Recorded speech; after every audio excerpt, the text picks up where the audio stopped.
Good morning મિત્રો, જય સ્વામિનારાયણ. બરાબર. તો આપણે ધોરણ 10ની અંદર વિજ્ઞાન વિષયની અંદર બરાબર તો કે પ્રકરણ 1નો અભ્યાસ કરીએ છીએ. એની અંદર શું હોય પ્રકરણ 1? તો કે રાસાયણિક પ્રક્રિયાઓ અને સમીકરણ. તો આપણે અગાઉના લેક્ચરમાં અભ્યાસ કર્યો કે રાસાયણિક પ્રક્રિયાઓ એટલે શું. તો કે ઘણી બધી રાસાયણિક પ્રક્રિયા થાય. આપણે રોજિંદા જીવનની અંદર ઘણી બધી રાસાયણિક પ્રક્રિયાઓ થાય છે બરાબર. એના સિવાય આપણે થોડાક ઉદાહરણ પણ જોયા હતા રાસાયણિક પ્રક્રિયાના.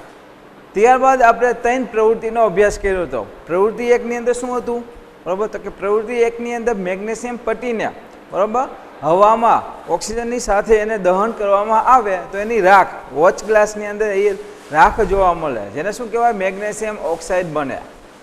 તો એ જે રાસાયણિક પ્રક્રિયા હતી એટલે કે કોઈ પણ જે ક્રિયા કરી બરાબર એને શું કહેવાય? પ્રક્રિયા કહેવાય. એટલે કે રાસાયણિક પ્રક્રિયા વિશે આપણે અભ્યાસ કર્યો. રાસાયણિક પ્રક્રિયા વિશે આજે સમીકરણ વિશે અભ્યાસ કરવાનો છે. આજે જેના વિશે તો કે આજે આપણે રાસાયણિક સમીકરણ વિશે અભ્યાસ કરવાનો છે.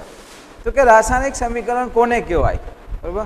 જેમ કે પ્રવૃત્તિ 1ની અંદર આપણે શું કર્યું હતું?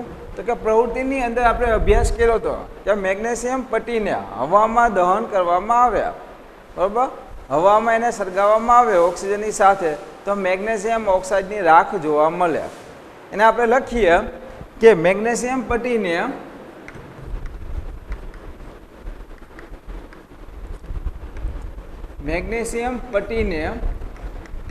હવામાં દહન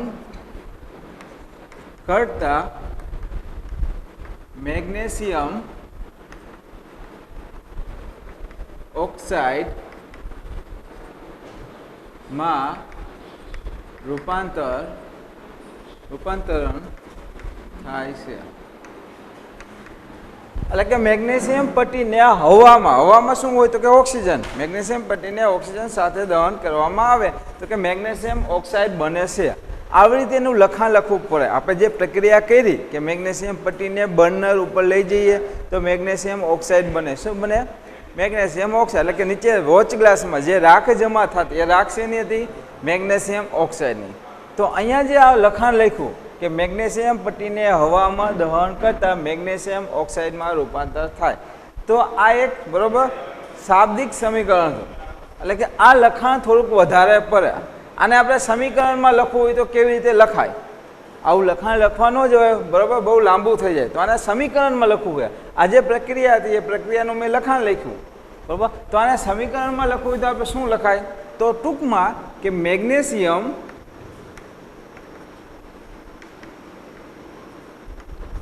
પ્લસ મેગ્નેશિયમ જે ધાતુ હતી એને પ્લસ શું થાય છે? તો કે હવામાં શું હોય? ઓક્સિજન. તો કે મેગ્નેશિયમ અને ઓક્સિજન બંને વચ્ચે પ્રક્રિયા થાય, બંને વચ્ચે ક્રિયા થાય કે મેગ્નેશિયમ અને બરાબર જે આપણે બર્નર ચાલુ કરીએ એમાં ઓક્સિજન હોય. મેગ્નેશિયમ પ્લસ ઓક્સિજન બંને ભેગા થાય એટલે નીચે રાખ જોવા મળે. જે રાખ જોવા મળે એ રાખ શેની હતી? મેગ્નેશિયમ ઓક્સાઇડની.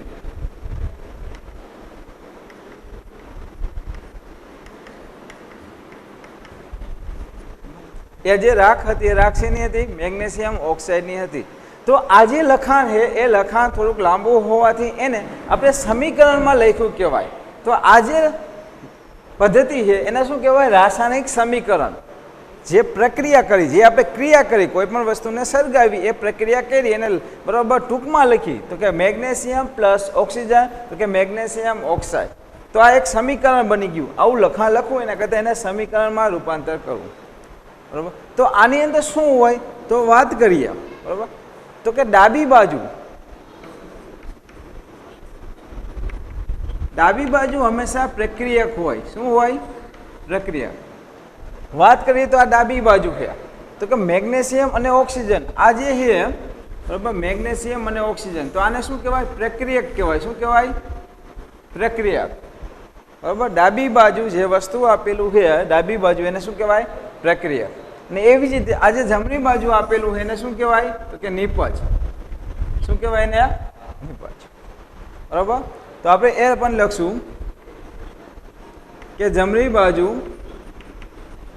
શું હોય? નિપજ. બરાબર. ડાબી બાજુ પ્રક્રિયક, જમણી બાજુ નિપજ. બંનેની વચ્ચે શેની નિશાની હોય? તીરની. બંનેની વચ્ચે શેની નિશાની હોય? તીર.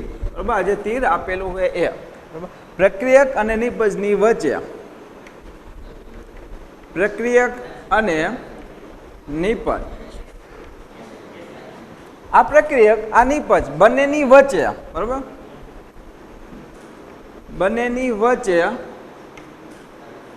બરાબર, આ તીરનું નિશાન કરવામાં આવે છે. બંનેની વચ્ચે શું કરવામાં આવે છે? તીરનું નિશાન. હવે આ તીરની અંદર જે આગળનો અગ્રભાગ છે, આ જે ભાગ છે તીરનો અગ્રભાગ, એ હંમેશા કઈ તરફ હોય? નિપજ તરફ. બરાબર, તીરનો અગ્રભાગ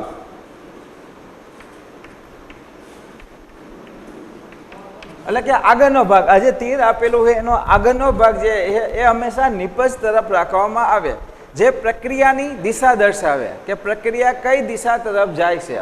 તીરનો આગળનો ભાગ છે, બરાબર, તીરનો આગળનો ભાગ, અગ્રભાગ, એ હંમેશા નિપજ તરફ રાખવામાં આવે, બરાબર, નિપજ બાજુ, આ રીતે.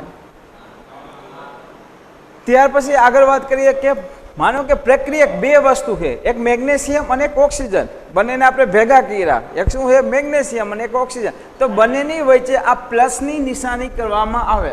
જો પ્રક્રિયક હોય વધુ તો બંનેની વચ્ચે શેની નિશાની આવે? પ્લસની સંજ્ઞા લેવામાં આવે. બરાબર, એક મેગ્નેશિયમ છે, બીજું ઓક્સિજન, બંનેને આપણે ભેગા કરીએ, અથવા કોઈ લીંબુ શરબત બનાવતા હોય, લીંબુ લઈએ, બરાબર, પાણી લઈએ, તો બંને ભેગા કરીએ તો શું બને? બંનેની વચ્ચે પ્લસની નિશાની લેવામાં આવે. એવી જ રીતે સામે નિપજમાં, અહીંયા તો એક જ નિપજ છે, મેગ્નેશિયમ ઓક્સાઇડ. જો બે નિપજ ઘણી વખત હોય, મેગ્નેશિયમ ઓક્સાઇડ હોય, પ્લસ હાઇડ્રોજન વાયુ હોય, બે હોય, ત્રણ હોય, બરાબર. જો વધારે નિપજ હોય, એક કરતાં વધારે હોય, તો અહીંયા પણ પ્લસ કરીને અહીંયા બીજી નિપજ લખવામાં આવે, ત્યાં પણ પ્લસની નિશાની કરવામાં આવે. એવી જ રીતે, બરાબર, પ્લસની નિશાની કરવામાં આવે. તો આને રાસાયણિક સમીકરણ કહેવાય. આ રાસાયણિક સમીકરણ વિશે આપણે અભ્યાસ કર્યો. કોઈ પણ પ્રક્રિયા કરી એને સમીકરણમાં લખવું કે મેગ્નેશિયમ અને ઓક્સિજન, બરાબર, તો બંને ને શું કહેવાય? પ્રક્રિયા. કે તમે શરૂઆતમાં જે વસ્તુ લેતા હોય, પ્રયોગ કરો શરૂઆતમાં મેગ્નેશિયમ ને ઓક્સિજન, તો એ શરૂઆતમાં જે લ્યો એ પ્રક્રિયક, અને અંતમાં પ્રક્રિયાના અંતમાં જે ઉત્પન્ન થાય, અંતમાં જે ઉત્પન્ન થાય એને શું કહેવાય? નિપજ. બરાબર, પ્રક્રિયક હંમેશા ડાબી બાજુ હોય, નિપજ જમણી બાજુ હોય, બંનેની વચ્ચે તીરનું નિશાન કરવામાં આવે છે. તીરનો અગ્રભાગ હંમેશા નિપજ તરફ હોય, જે નિપજની દિશા દર્શાવે છે, અને પ્લસની સંજ્ઞા કરવામાં આવે પ્રક્રિયક અને નિપજ બંનેમાં. જો પ્રક્રિયક વધારે હોય બે, તો વચ્ચે પ્લસ, નિપજ એ વધારે હોય તો વચ્ચે પ્લસની સંજ્ઞા લેવામાં આવે છે. હજી આગળ આપણે વાત કરીએ, આ જે સમીકરણ આપેલું છે એને, બરાબર, શાબ્દિક સમીકરણ કહેવાય. આ સમીકરણને શું કહેવાય? કે શાબ્દિક સમીકરણ. શું કહેવાય એને? શાબ્દિક સમીકરણ કહેવાય. આ જે સમીકરણ લખ્યું એને શું કહેવાય? શાબ્દિક સમીકરણ. એટલે કે શબ્દમાં લખ્યો. હજી આપણે આને સંજ્ઞામાં રૂપાંતર કરી શકીએ. આ સમીકરણને હજી લખી શકાય રાસાયણિક સમીકરણ.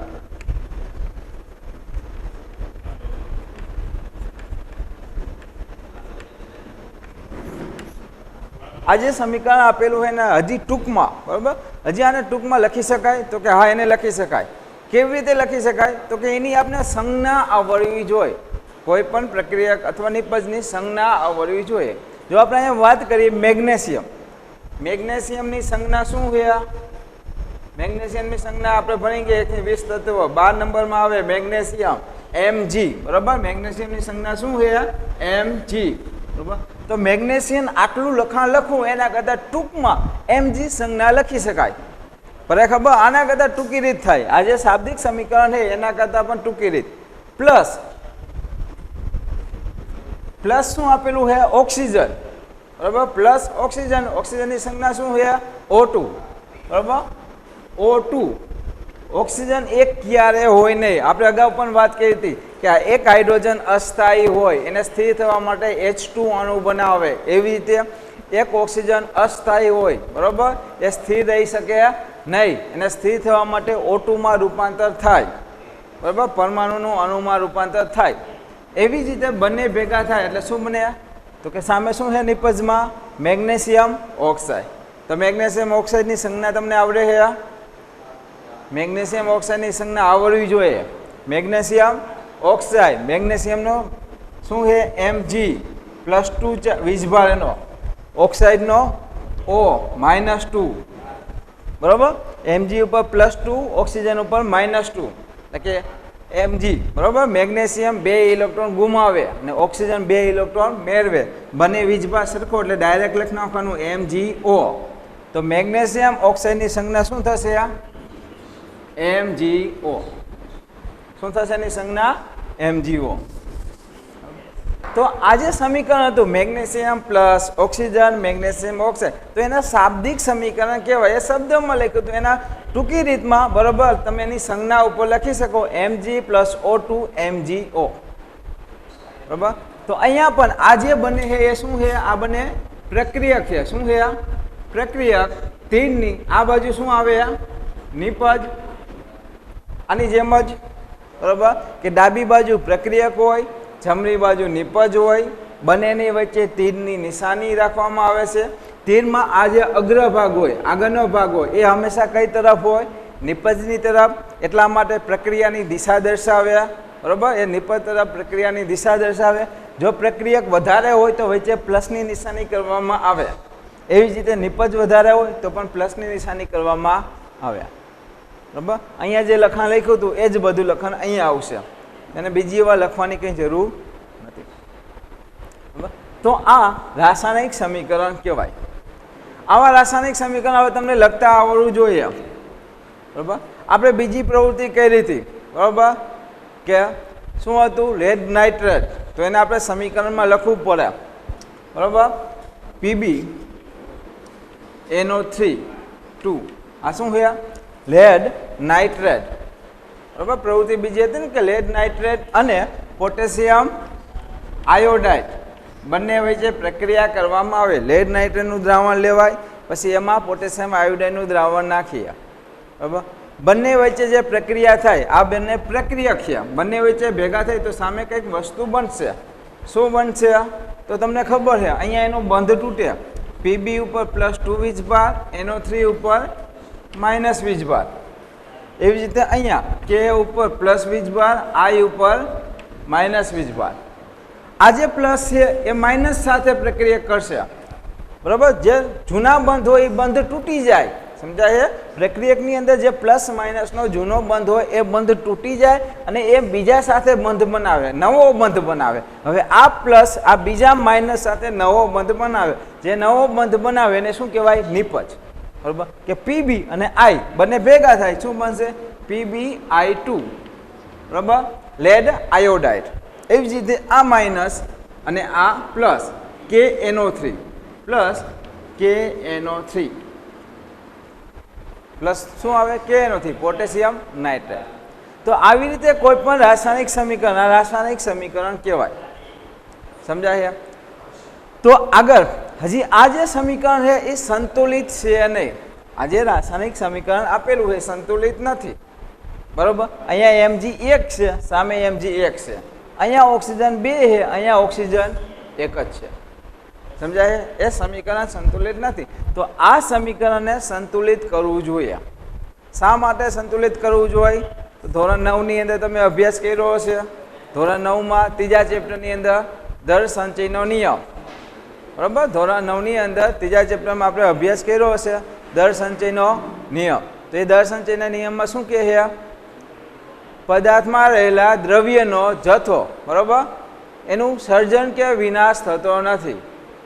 દ્રવ્યનું સર્જન કે વિનાશ થતું નથી. એટલે કે કોઈ પણ દ્રવ્ય આપેલું હોય એ નવું ઉત્પન્ન ન થાય અને જે હોય એનો નાશ થાય નહીં. અહીંયા મેગ્નેશિયમ હોય તો સામે મેગ્નેશિયમ મળે બરાબર. અહીંયા ઓક્સિજન હોય તો સામે ઓક્સિજન મળે.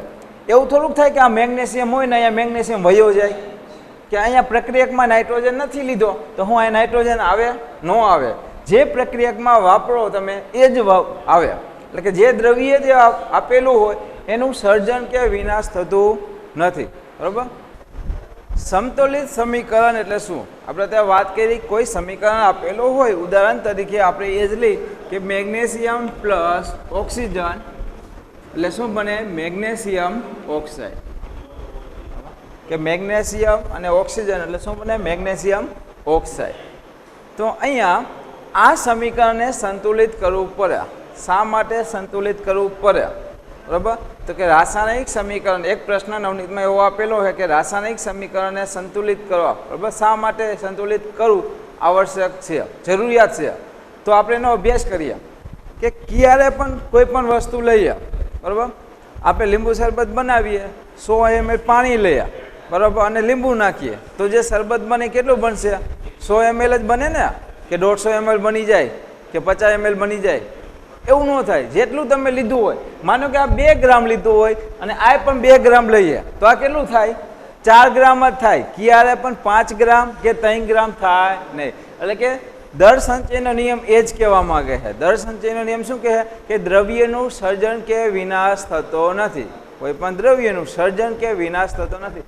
જેટલું આપેલું હોય તે જ હંમેશા હોય, બરાબર. મેગ્નેશિયમ તો મેગ્નેશિયમ, ઓક્સિજન તો ઓક્સિજન, અહીંયા નવો કાર્બન આવે નહીં, બરાબર. એટલે કે કોઈ પણ દ્રવ્યનું સર્જન કે વિનાશ થતું નથી. બીજા શબ્દોમાં કહી કે એના દળનું વજન, અહીંયા જે વજન હોય 2 ગ્રામ, અહીંયા પ્લસ 2 ગ્રામ, તો આ હંમેશા કેટલું બને? 4 ગ્રામ જ બનવું જોઈએ ને. આ બંને 2 ગ્રામ લઈએ તો આ કેટલું બનવું જોઈએ? 4 ગ્રામ જ બનવું જોઈએ, બરાબર. તો આ સંતુલિત થવા માટે રાસાયણિક સમીકરણને સંતુલિત કરવું જોઈએ. ઉદાહરણ તરીકે આપણે લઈએ, મેગ્નેશિયમનું દર કેટલું છે? ધોરણ 9માં તમે દરનો અભ્યાસ કર્યો છે, બરાબર. મેગ્નેશિયમનું દર જો આપણે અહીંયા લખીએ,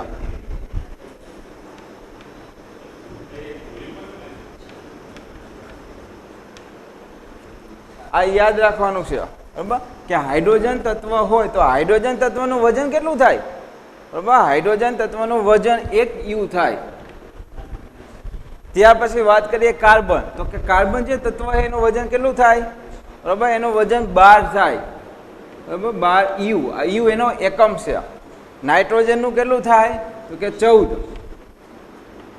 ઓક્સિજનનું કેટલું થાય? તો કે 16, બરાબર. એવી જ રીતે સોડિયમનું કેટલું વજન છે? તો કે 23. મેગ્નેશિયમનું કેટલું છે? તો કે 24, બરાબર. સલ્ફરનું કેટલું છે? તો કે 32.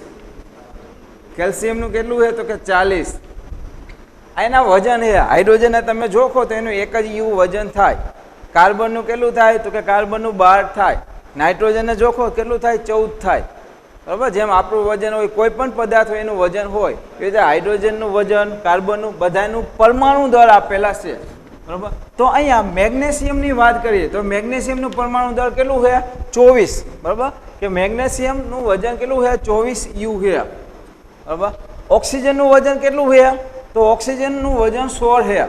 એક ઓક્સિજનનું 16, બરાબર, U વજન છે. તો અહીંયા કેટલા છે? 2 ઓક્સિજન. તો 2 ઓક્સિજનનું વજન કેટલું થશે? એક ઓક્સિજનનું 16 હોય તો 2 ઓક્સિજનનું 32, 16 દુને 32, બરાબર. હવે અહીંયા વાત કરીએ મેગ્નેશિયમ ઓક્સાઇડ, બંને સાથે છે. મેગ્નેશિયમનું 24 ને ઓક્સિજનનું 16, બેનો સરવાળો. મેગ્નેશિયમનું 24, ઓક્સિજનનું 16, કેટલું થાય? 40, બરાબર. આનું વજન 40 થયું. તો તમે જુઓ આ સમીકરણ સંતુલિત કહેવાય. 24 અને 32, 24 અને 32 નો સરવાળો 40 થાય? થાય? ન થાય, બરાબર. કેટલું થાય? 4 ને 2 6 અને 56. આનો સરવાળો 56 થાય છે. આનો સરવાળો 40 થવો જોઈએ. તો આ સંતુલિત નથી. એવું ક્યારે બને કે 24 ગ્રામ મેગ્નેશિયમ લ્યો, 32 ગ્રામ ઓક્સિજન લ્યો અને બંને ભેગા કરો, નવો પદાર્થ બની 40 ગ્રામનો બને? એવું થાય ના. એટલા માટે સમીકરણને સંતુલિત કરવું જોઈએ, બરાબર. તો હવે સમીકરણને સંતુલિત કરશું કેવી રીતે? જો મેગ્નેશિયમ કેટલા છે? 1. સામે મેગ્નેશિયમ 1. ઓક્સિજન 2. અહીંયા ઓક્સિજન 1, બરાબર. તો અહીંયા ઓક્સિજન કેટલા કરવા પડશે? 2. ઓક્સિજન 2 છે તો સામે 2 કરવા જોશે. મેગ્નેશિયમ 2 થઈ ગયા તો મેગ્નેશિયમ પણ આગળ 2 લખવા જોશે. હવે સમીકરણ સંતુલિત કરીએ. મેગ્નેશિયમનું કેટલું છે? 1 મેગ્નેશિયમનું 24, તો 2 મેગ્નેશિયમનું કેટલું થશે? 48. ઓક્સિજનનું કેટલું છે? O2 નું 32. અને અહીંયા આનું કેટલું આવ્યું હતું? 40. એ 2 વખત, બરાબર. કેટલું થશે? 80. જો આ બેનો સરવાળો કરો, 48 + 32, 80 થાય છે. થઈ જાય ને? 48 પ્લસ 32 80 થઈ જાય છે. તો આ સમીકરણ સંતુલિત કહેવાય કે મેગ્નેશિયમ તમે 48 ગ્રામ લ્યો, 24 નહીં લેવાનું, નકર સમીકરણ સંતુલિત નહીં થાય. મેગ્નેશિયમ 48 લ્યો એટલે કે મેગ્નેશિયમ 2 મોલ લ્યો, ઓક્સિજનનું વજન 32 લ્યો એટલે કે જે પદાર્થ બનશે એ 80 ગ્રામ બનશે, એટલે કે 2 મોલ મેગ્નેશિયમ ઓક્સાઇડ બનશે. તો આને સમીકરણ સંતુલિત કર્યું કહેવાય. આ રીતે સમીકરણ સંતુલિત કરવું જરૂરી છે. એક પ્રશ્ન આપેલો है પરીક્ષામાં પૂછાય એવો है કે એક રાસાયણિક સમીકરણ है તો એ રાસાયણિક સમીકરણને કેવી રીતે સંતુલિત કરવું, બરોબર. રાસાયણિક સમીકરણને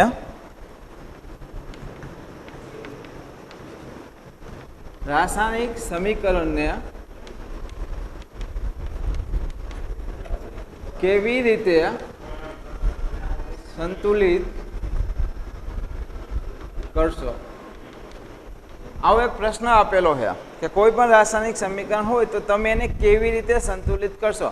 માનો કે એક સમીકરણ આપેલું છે કે Fe પ્લસ H2O, સામે નિપજમાં બને છે Fe3O4 પ્લસ H2. આવું એક સમીકરણ છે. જો આ સમીકરણ સંતુલિત નથી, Fe અહીંયા 1 છે, સામે Fe 3 છે, અહીંયા ઓક્સિજન 1 છે, સામે ઓક્સિજન 4 છે, અહીંયા હાઇડ્રોજન 2 છે, અહીંયા હાઇડ્રોજન 2 છે. હાઇડ્રોજન સંતુલિત છે પણ આયન અને ઓક્સિજન સંતુલિત નથી. તો પરીક્ષામાં આ પ્રશ્ન પૂછાય એવો, બરોબર, કે રાસાયણિક સમીકરણને કેવી રીતે સંતુલિત કરશો. માનો કે આ સમીકરણ આપેલું છે, આની જગ્યાએ કોઈ પણ સમીકરણ ફેરવીને પૂછે પરીક્ષામાં, બીજું કોઈ પણ સમીકરણ ફેરવીને પૂછે તો પણ તમને આવડશે. તો આ એક સમીકરણમાં ધ્યાન રાખજો, બરોબર, કે આ સમીકરણને કેવી રીતે સંતુલિત કરશું, બરોબર. સ્ટેપ વાઇઝ લઈએ. પહેલું સોપાન લઈએ, સ્ટેપ વાઇઝ, બરોબર. પહેલું સોપાન, બીજું સોપાન, એક એક સ્ટેપ વાઇઝ એને સંતુલિત કરીએ. તો પહેલા સોપાનની અંદર શું કરવાનું છે, તો સોપાન 1 ની અંદર શું કરશું કે જે રાસાયણિક સમીકરણ તમને આપેલું છે જે અસંતુલિત છે, કેવું છે, અસંતુલિત, આ અસંતુલિતને આપણે સંતુલિતમાં ફેરવવાનું છે, બરોબર. આ અસંતુલિત સમીકરણ છે. તો આ જે સમીકરણ આપેલું છે એ સમીકરણના દરેક તત્વને, દરેક પરમાણુને 1, બરોબર, સમીકરણના દરેક પરમાણુને બોક્સમાં, એટલે કે ચોરસ બોક્સમાં, બરોબર, ચોરસ ખાનામાં મૂકવાના છે. પહેલા આ જે સમીકરણ છે એને ચોરસ બોક્સમાં મૂકશું. પહેલા એ સમીકરણ ફરીને લખી નાખી કે Fe plus H2O plus Fe3O4 plus H2. આ જે સમીકરણ છે એ જ સમીકરણ મેં ફરીને લખ્યું, નીચે ઉપર જે છે એ જ લખ્યું છે, બરોબર, કંઈ નવીન કર્યું નથી. હવે આ સમીકરણને શું કરવાનું છે, બોક્સમાં, બરોબર, બોક્સની અંદર મૂકી દેવાના છે. કે આને બોક્સમાં મૂકી દીધું, પછી અહીંયા બીજું બોક્સ કર્યું, બરોબર, અહીંયા ત્રીજું બોક્સ કર્યું ને અહીંયા ચોથું બોક્સ કર્યું. બોક્સ શા માટે કરવામાં આવશે તો એ યાદ રાખવાનું છે. જ્યારે પણ તમે સમીકરણ સંતુલિત કરો, બરોબર, માનો કે Fe ને સંતુલિત કરો, અહીંયા Fe 1 છે, અહીંયા Fe 3 છે. હવે કોક સંતુલિત કરવામાં શું કરી નાખશે, અહીંયા 3 કરી નાખશે, Fe 3 થઈ ગયા સંતુલિત. નહીં, આ બોક્સની અંદર કંઈ કરવાનું નથી. એટલા માટે પહેલું સ્ટેપ એ છે કે એને બોક્સમાં મૂકી દે. જે પણ સુધારો કરશું એ બોક્સની બહાર કરશું, બરોબર, બોક્સની અંદર 3 લખશું નહીં. એટલા માટે પહેલું સ્ટેપ શું આપેલું છે કે આપેલા સમીકરણને એક બોક્સમાં મૂકી દેવામાં આવે. હવે તમે જે પણ સુધારો કરશો એ બોક્સની બહાર કરવાનો હોય, એની અંદર, બોક્સની અંદર કંઈ કરવાનું નથી.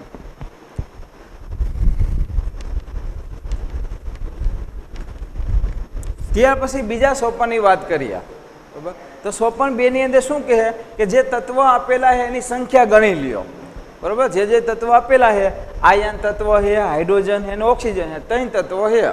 એક આયન છે Fe, બીજો હાઇડ્રોજન અને ત્રીજો ઓક્સિજન. તો સામે તો એ જ છે, એના સિવાય કંઈ હોય નહીં, બરાબર, આયન, ઓક્સિજન અને હાઇડ્રોજન. તો એ તત્વો આપણે લખી લઈએ.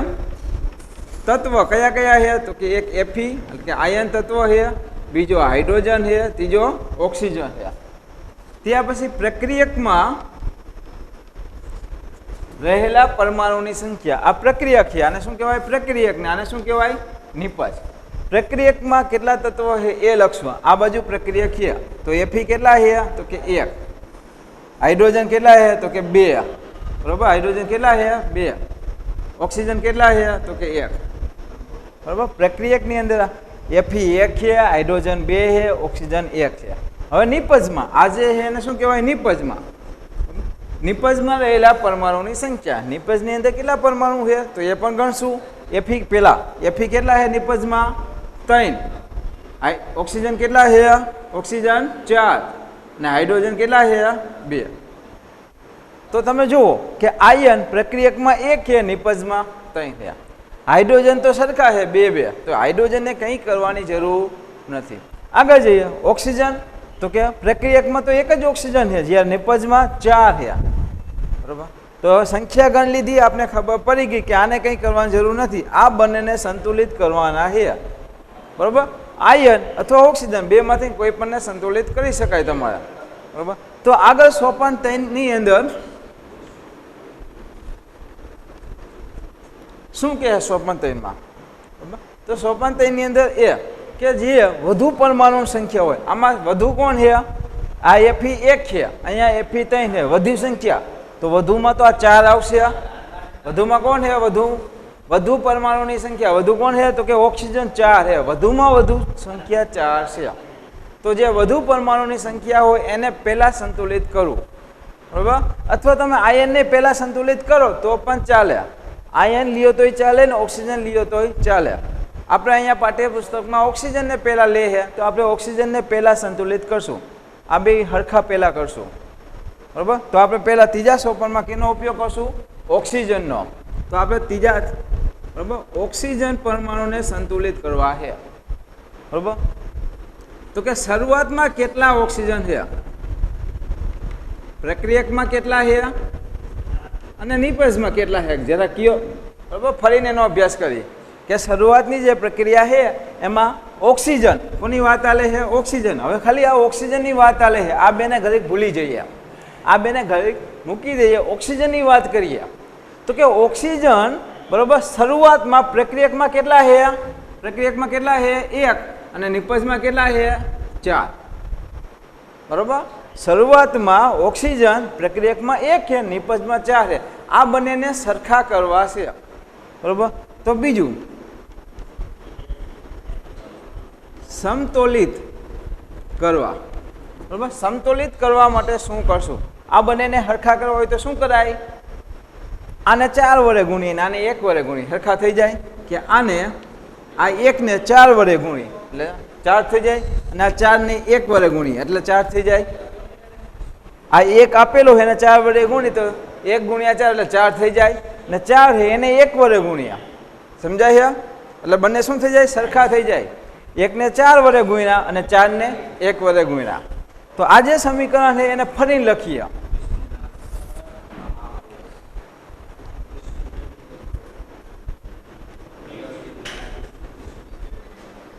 અહીંયા જે સમીકરણ આપેલું છે એ જ લખવાનું છે.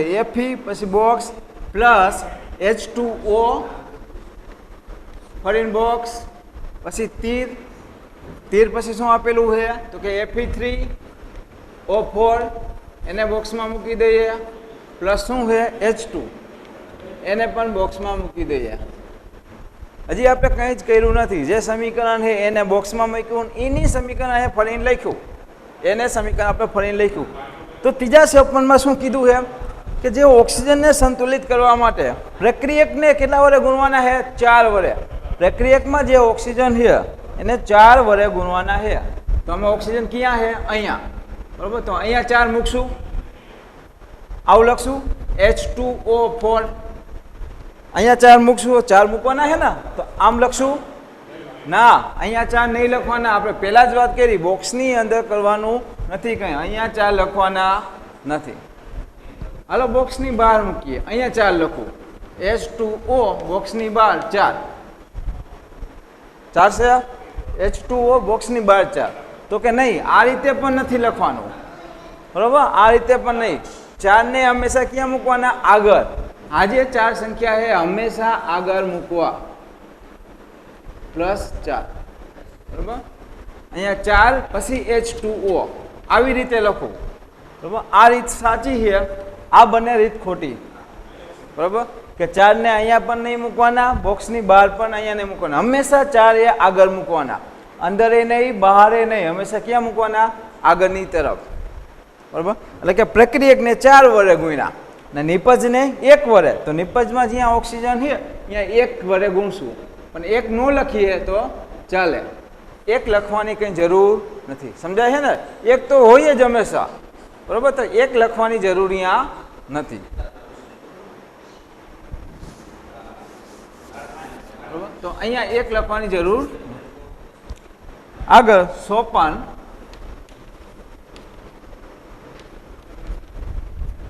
આવી, ચોથું સોપાન. પહેલું સોપાન, બીજું સોપાન, ત્રીજું સોપાન, હવે સોપાન આવે છે ચોથું સોપાન. હવે શું કરશું? જો તો સોપાન 4 ની અંદર, બરાબર. તો સોપાન 3 ની અંદર આપણે ઓક્સિજન સરખા કર્યા. અહીંયા ઓક્સિજન જુઓ 4 છે, અહીંયા 1 હોય, બરાબર. એટલે ઓક્સિજનની સંખ્યા 4 છે, અહીંયા પણ ઓક્સિજન 4 છે.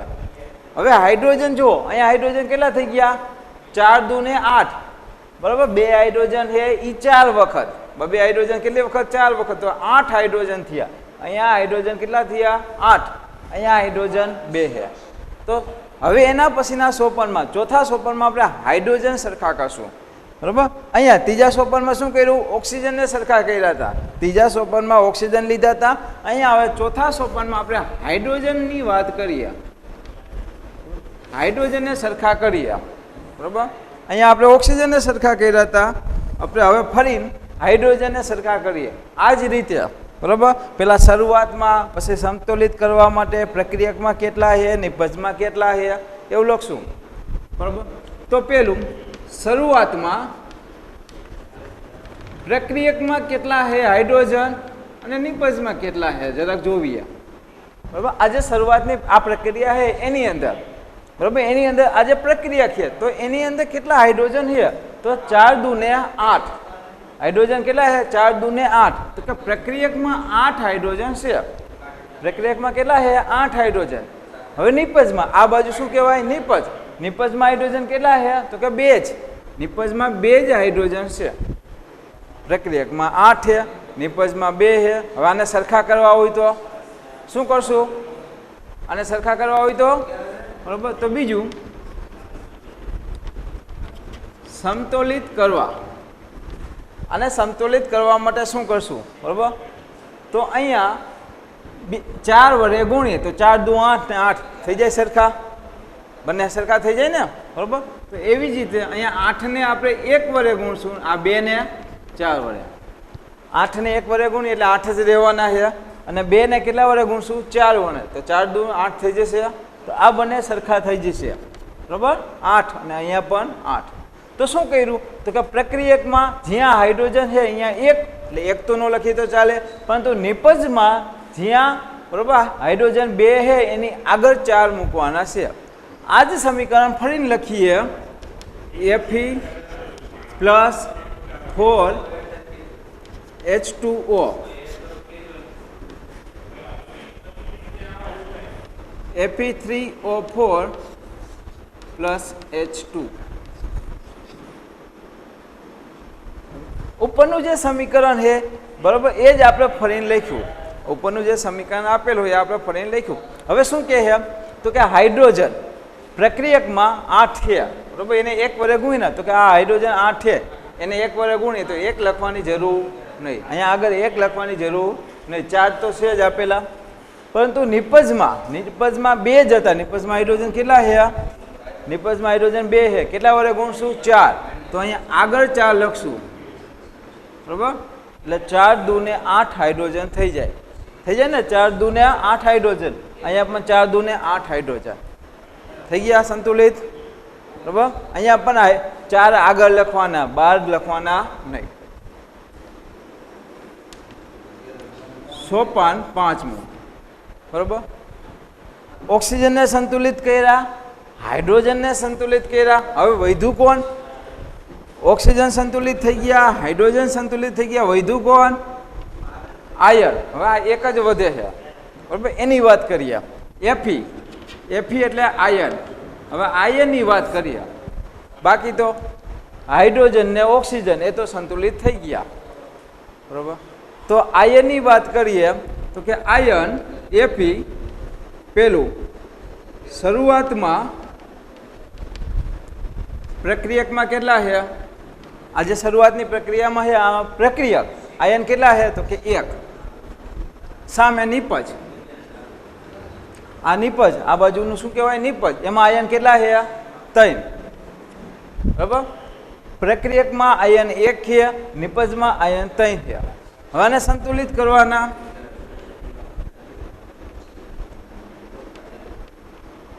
આને સંતુલિત કરવાના કઈ રીતે કરશું? કે આ 1 ને 3 વડે ગુણશું અને આ 3 ને 1 વડે ગુણશું. થઈ જાય સરખા? 1 ને 3 વડે ગુણ એટલે 3 જ થાય અને 3 ને 1 વડે ગુણ એટલે 3 થશે. તો બંને સંતુલિત થઈ ગયા. બરાબર. તો ફરીને આ ઇક્વેશન છે એને ફરી લખું હું Fe પ્લસ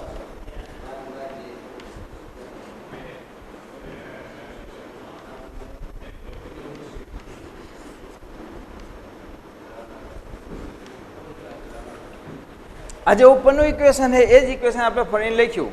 હવે કરવાનું શું છે? તો કે આયનની અંદર જોવાનું કે પ્રક્રિયકમાં 1 હતો, નિપજમાં 3 હતો. પ્રક્રિયકની આગળ 3 મૂકવાના છે. કેટલા મૂકવાના છે? 3. અહીંયા નીચે નહીં, ક્યાં મૂકવાના છે? આગળ. પ્રક્રિયકને 3 વડે ગુણવાના છે અને નિપજને 1 વડે. તો અહીંયા 1 લખો નહીં તો ચાલશે. બરાબર. તો હવે જોઈ લઈએ ફરીને એક વખત સમીકરણ સંતુલિત છે કે નહીં. બરાબર. Fe 3, અહીંયા Fe 3, અહીંયા હાઇડ્રોજન 4 દુ ને 8, અહીંયા હાઇડ્રોજન 4 દુ ને 8, ઓક્સિજન તો કે 4, અહીંયા ઓક્સિજન તો કે 4. થઈ ગયા સંતુલિત. બરાબર. તો આગળ સોપાનની અંદર, બરાબર, 5મું સોપાન. હવે 6થા સોપાનની અંદર શું કરવાનું? કે આ જે બોક્સ આપેલા છે એને આપણે કાઢી નાખશું. જે શરૂઆતમાં બોક્સ આપેલા હતા એને આપણે શું કરવાનું? કાઢી નાખવાનું. કે 3 તો બોક્સ નીકળી જાય, 3 Fe પ્લસ 4 H2O, અહીંયા બોક્સ નીકળી જાય. તીર Fe3O4 4 H2, જે બોક્સ આપેલું હતું એને આપણે કાઢી નાખ્યું. સમીકરણ સંતુલિત થઈ ગયા. જો Fe 3 સામે Fe 3, ઓક્સિજન 4, ઓક્સિજન 4, હાઇડ્રોજન 4 દુ ને 8, સામે પણ 4 દુ ને 8. બરાબર. તો આ જે સમીકરણ સંતુલિત કરી આ પદ્ધતિને શું કહેવાય? તો કે હીટ એન્ડ ટ્રાયલ પદ્ધતિ વિધિ. આ પરીક્ષામાં પણ પૂછાય. બરાબર. આ જે પ્રશ્ન હતો કે રાસાયણિક સમીકરણને કેવી રીતે સંતુલિત કરશો, એની જગ્યાએ પરીક્ષામાં તમને એવું પણ પૂછે કે હીટ એન્ડ ટ્રાયલ વિધિ સમજાવો. હીટ એન્ડ ટ્રાયલ વિધિ સમજાવો. બરાબર. તો પણ આ જ પ્રશ્ન આખો લખવાનો. આ પ્રશ્નને શું કહેવાય? હીટ એન્ડ ટ્રાયલ વિધિ. એટલે કે કોઈ પણ સમીકરણને સંતુલિત કરવું. બરાબર. આગળ જઈએ સોપાનની અંદર. આ 6થું હતું, ત્યાર પછી 7મું સોપાન. સોપાન 7ની અંદર શું કરવાનું છે? કે સોપાન 7ની અંદર ભૌતિક અવસ્થા લખવાની છે. ભૌતિક અવસ્થા કોને કહેવાય? તો અગાઉના લેક્ચરમાં આપણે વાત કરી હતી. ઘન પદાર્થ હોય, પ્રવાહી હોય, વાયુ હોય અને ચોથું શું હોય? જલીય દ્રાવણ. જલીય દ્રાવણ એટલે કે પાણીમાં બનાવેલું દ્રાવણ. ભૌતિક અવસ્થા લખવાની. 7મા સોપાનમાં શું લખવાનું?